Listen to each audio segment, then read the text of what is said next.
I think we all know what is inside one of these brown tubes.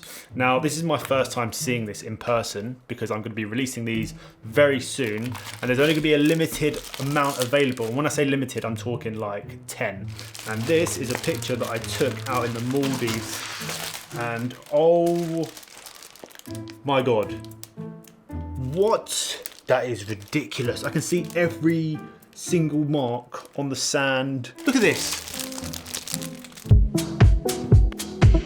Before we go any further, I would just like to take the time now to say a massive thank you to the sponsor of today's video, which is Storyblocks. Now, I mean this genuinely. If you're a lot like me and you're making videos for YouTube, or you're making videos for a client and you need a drone shot, or you need some B-roll to fill in your vlog, or anything like that, or some stock footage, Storyblocks is hands down the best place to get that. I'd say Storyblocks is one of the most simple and reliable ways to use stock footage without any worry about getting in trouble. The best part is that with the unlimited all access plan, you can download as many clips as you want. Literally, there is no limit as to how much you can download. Film burns, TV glitches, old film overlays, breaking news graphics.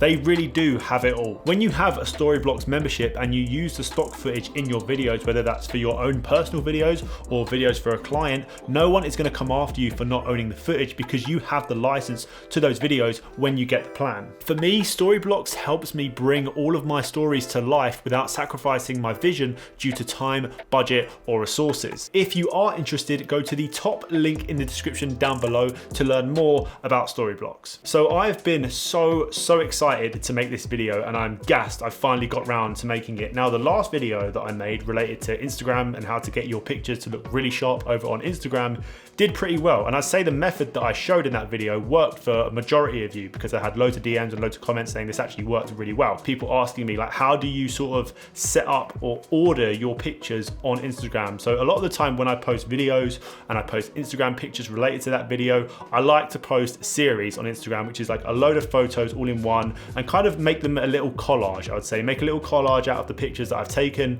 which are also related to the video that I may be putting out that week. Posting Instagram carousels can also really help grow your page because your audience and the people following you are going to be looking at your content for a lot longer. So if you post like 5 or 6 photos in a series, they're going to be on that post for a while. They're going to be looking through your work and they're going to be staying on your page or on that photo for quite some time. Whereas if you post a single Instagram post and just one photo, they're going to look at it and they'll probably scroll past after about 10 or 15 seconds. One thing that I've been doing quite recently when I've taken a lot of landscape photos is making collages within my carousels. So you can show off like 3 or 4 or 5 landscape photos within that Instagram carousel. This is also a really great method to telling a story within your Instagram post because photographers such as Short Stash or Alan Palander use this method a lot, and it works so well when it comes to storytelling in images.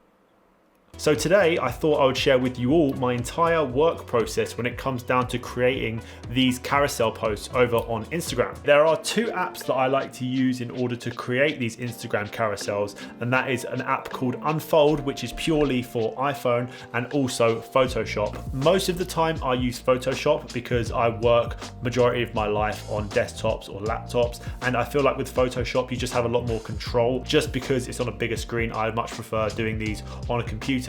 So once you have your pictures edited and you have a series of photos that you want to use in that carousel post, you just want to open them all into Photoshop, right? That is the first thing that I do. These are a series of images that I took out in the Lake District when I went up there for a few days, and you'll notice that I have 2 of the same image open, which is this one and this one. The reason being is that one of them we are going to create into the collage. First thing that you need to remember before you start making the collage and you start putting the images on top of each other is that you need to be editing on an image that is a 4:5 aspect ratio, because that takes up the whole screen, the maximum amount of screen on Instagram. The first thing that I start off with is going up to the top to view and hitting new guide layout. What that is going to do is that is going to split your image into columns, so you've got a nice sort of equal level between the photos that you're stacking on top of each other. So ideally what I'll do is just untick columns, and number of rows I'll go either 2 or 3. For this case I'll do 3. So once that's done, you just want to hit OK. Then what that is going to do, you've got those lines that are going over the top of your image. That is going to give you a nice clear guide to overlapping your images, so you've got equal spacing equal spacing between each one. What I'll do then is I'll go over to my 3 landscape images that I want to feature in the carousel. I like to have them all edited very similar with the same sort of edit style on them because I feel like it just looks a lot more cinematic. So what I'll do is I'll actually go over to each photo and just see or clean up any distractions in the image, like this one of the dog. I'll get rid of that person in the background really quickly with the content aware tool, someone's camera bag. I think that's probably my camera bag, so that's my fault. really roughly go over these, but obviously do this with a lot more care and precision. I'm just doing this really quickly for the sake of the tutorial. Once I have all of my images cleaned up and I'm happy with them, I will then one by one drag them onto the image that I have put the columns on. So I'll take this one and I'll literally just drag it onto that one. I think the picture of the dog I'm actually going to put in the middle because I think it stands out the most because it has the most color. And then obviously the other 2 images are a lot more desaturated. So once I have that photo sort of lined up as to where I want it to, so about there, I'll just hit enter and I'll just get rid of the top and bottom by just going over it and pressing backspace. That will just get rid of any extra image that I've got overlapping. Not that it matters because they're going to put photos over it, but that's what I like to do. I think this one I'm going to put at the top, which is here. I'll desize it because they're actually really big images as well. So if I just crop that down, if you export these images, I like to do the export method that I showed in my previous video because again, that works really well. So depending on if that works for you, I like to use that method, but if you have another method, then I'd say use that. And then the final photo of my girlfriend in her rain jacket, and we'll put that at the bottom there. I will say when you make a collage like this, be prepared to lose a little bit off the top and a little bit off the bottom of your images. Of course, the more images that you put in the collage, the more you're going to have to trim off the top and the bottom. So I stay to a maximum of 3 images in my collage, or 2 even. With 2 photos, you don't actually have to trim that much off, if at all any. So with 3, you do lose a little bit off the top and a little bit off the bottom. So keep that in mind. So once you have all of your photos cropped and placed on top of each other, you then want to go over to the view and go clear guides. That will get rid of the guides, and that is pretty much it. That is it for the collage. And then what I like to do is just go over to file, save as, and then save it as a JPEG or anything onto my desktop so I can just airdrop it to my phone really quickly. So you need to be quite selective, in my opinion, of the photos that you're choosing to feature in the series. In my opinion, I like to choose a whole bunch of different style or different type of shot to show off in this series, such as landscapes and portraits, maybe some textures or some close-ups, because I just feel like it tells the story a lot better.